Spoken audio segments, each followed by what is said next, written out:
কি রোদ! না, বেশি সময় আজ কাজ করব না। এই একটা গাছ কেটেই বাড়ি চলে যাব। মেয়েটা জ্বরে শুয়ে আছে একা একা, না জানি কি করছে।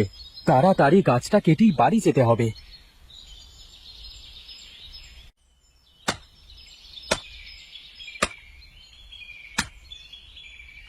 এ কি, এ কি, এই গাছ থেকে কালো কালো ধোঁয়া বেরোচ্ছে কেন?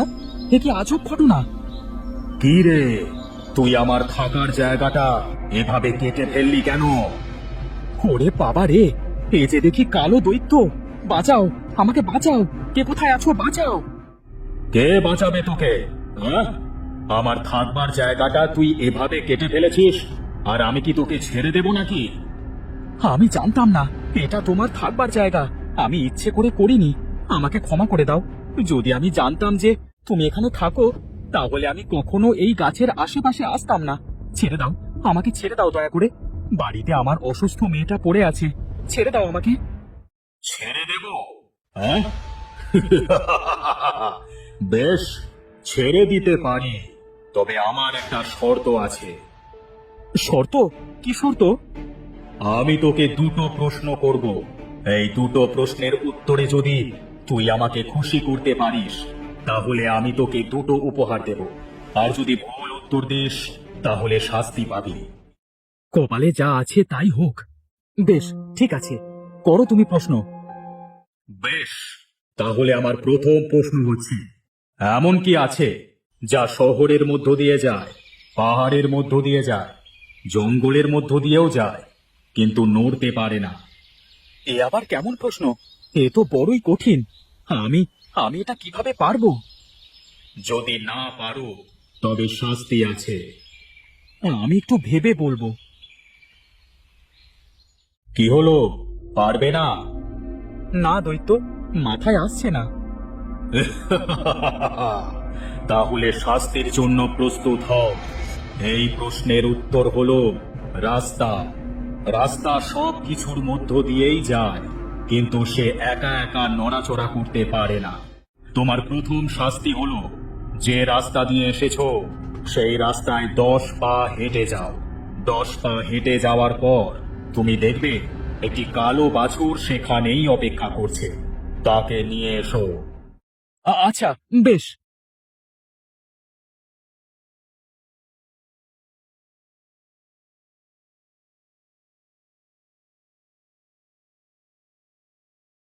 এবার আমার দ্বিতীয় প্রশ্ন শোনো। আমার দ্বিতীয় প্রশ্ন হলো, এমন কি আছে যেটা শুধুমাত্র ওপরের দিকেই ওঠে, নিচের দিকে কখনোই নামে না? এমন কি জিনিস আছে যেটা কখনো নিচে নামে না, শুধু উপরের দিকেই ওঠে? কি হলো, এবারের প্রশ্নের উত্তরটা পারলে না তো? পেয়েছি, পেয়েছি। এমন এক জিনিস যেটা শুধুমাত্র ওপরে ওঠে, কখনো নিচে নামে না, আর তা হলো বয়স। মানুষ হোক কিংবা অন্য কোনো প্রাণী, তাদের বয়স একবার ওপরে উঠলে আর কখনো নিচে নামে না। বেশ, একটি সঠিক উত্তর দিয়েছো। তাহলে আমার কথা অনুযায়ী তুমি একটি পুরস্কার পাবে। যে পথ দিয়ে এসেছো সেই পথ দিয়ে 10 পা পিছিয়ে গেলে দেখবে একটি ছোট্ট সাদা বাছুর তোমার জন্য অপেক্ষা করছে। সেটাকেও নিয়ে এসো।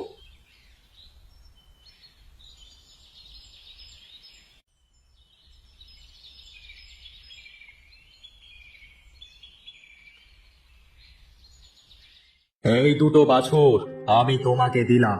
কালো বাছুরটা হলো তোমার শাস্তি, আর সাদা বাছুরটা হলো তোমার উপহার। তুমি যখনই কোনো ভালো কাজ করবে, এই কালো বাছুরের জন্য তোমার সেই কাজটা নষ্ট হয়ে যাবে। আবার যখন তুমি কোনো বিপদে পড়বে, তখন এই সাদা বাছুরের জন্য তোমার সেই বিপদ কেটেও যাবে। এ কি বলছো তুমি দৈত্য? আমি তাহলে সারা জীবন দোটানার মাঝেই থেকে যাব? যদি বুদ্ধি কাজে লাগা, তাহলে, তবে সেই বুদ্ধিটা আমি বলে দেব না। যাও, এখন এখান থেকে এসো। আচ্ছা, বেশ।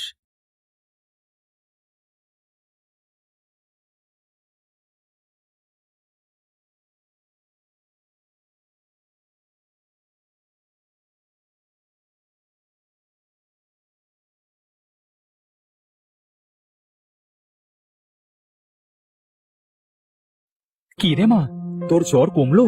একটু সুস্থ লাগছে? হ্যাঁ বাবা, আমার জ্বরটা অনেকটাই কমে গেছে। তুমি কিছু খাবে না বাবা? না রে মা, খিদে নেই। কি হয়েছে বাবা, তোমার মুখটা অত শুকনো কেন লাগছে? খুব বড় বিপদে পড়েছি, কিভাবে এর থেকে মুক্তি পাবো তা বুঝতে পারছি না। কি বিপদ? কি হয়েছে বাবা? শোনো তবে।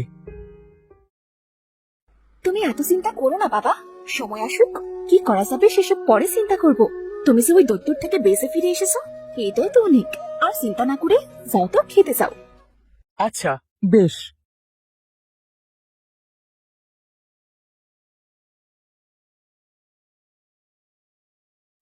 কি হে কাটুরে, বাড়ি আছো নাকি? এই তো কর্তা বাবু, আপনি এসেছেন যে। আমায় ডেকে পাঠালেই তো আমি চলে যেতাম, আপনি আবার কষ্ট করে আসতে গেলেন কেন? আসুন আসুন। শোনো, আমার মেয়ের বিয়ে সামনের সপ্তাহে। রান্নার জন্য পর্যাপ্ত পরিমাণে কাঠ দরকার। বিয়ের সমস্ত আয়োজনে যত কাঠ প্রয়োজন সব তুমি দেবে কিন্তু, এবার বুঝলে? ও মা, সে তো বিশাল আয়োজন। আপনার মেয়ে বলে কথা, আপনি একদম চিন্তা করবেন না কর্তামশাই, আমি সব কাঠ জোগাড় করে বিয়ের আগেই দিয়ে আসবো। বেশ, এই নাও 50 মোহর। এটা হলো অগ্রিম, কাজ শেষ হবার পর আরো 50 মোহর পাবে। আচ্ছা কর্তাবাবু। এই দেখে যা মা, এইসব হলো দৈত্যর দেওয়া বাছুরের কামাল।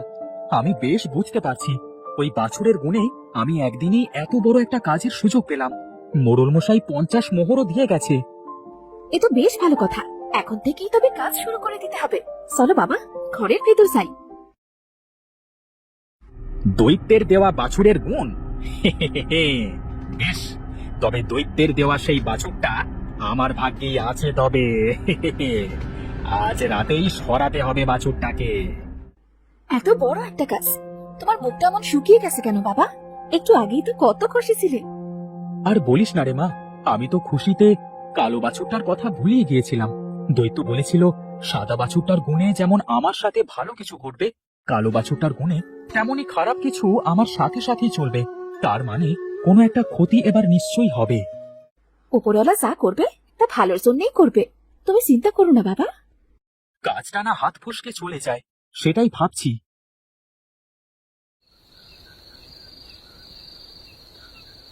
কি ব্যাপার, এখানে তো দুটো বাছুর, এর মধ্যে কোনটা দৈত্যের দেওয়া সেটাই তো বুঝতে পারছি না। এক কাজ করি, দুটোই নিয়ে কেটে পড়ি। না না না না, দুটো নেওয়াটা ঠিক হবে না। দুটো নিলে আবার সহজেই ধরা পড়ে যেতে পারি। আমি বরং ভাবি কোনটা দৈত্যের দেওয়া।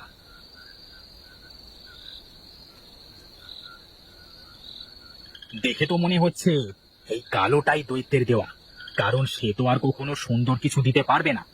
নিশ্চয়ই এই কালো কুৎসিত ছোট বাছুরটাই দৈত্য দিয়েছে। তা হোক, এটাই বরং নিয়ে যায়। এটা নিয়ে এখনই গ্রাম ছাড়তে হবে, পাহাড়ের পথ দিয়ে তাড়াতাড়ি চলে যাওয়া যাবে পাশের গ্রামে।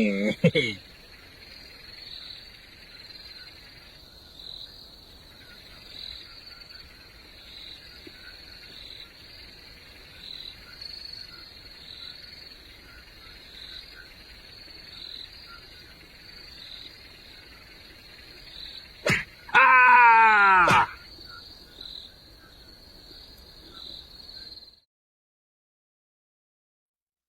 কালো বাছুরটা কোথায় গায়েব হয়ে গেল? কোনোভাবে ছুটে পালিয়ে গেল না তো গোয়াল থেকে? সে যাকে, তাতে তো আমাদের ভালোই হয়েছে বলো। কাল বাছুরটা চলে যাওয়ায় আমাদের ঘাট থেকে বিপদও নেমে গেছে। এবার আমাদের আর কোনো অকল্যাণ হবে না বাবা, যা হয়েছে তা ভালোই হয়েছে। কিন্তু দৈত্য বলেছিল কালো বাছুরটা যার সাথেই থাকবে তার অঘটন ঘটবে। কে জানে এখন কার সাথে আছে। যা হয়েছে তা ভালোই হয়েছে। ঠিক বলেছিস মা।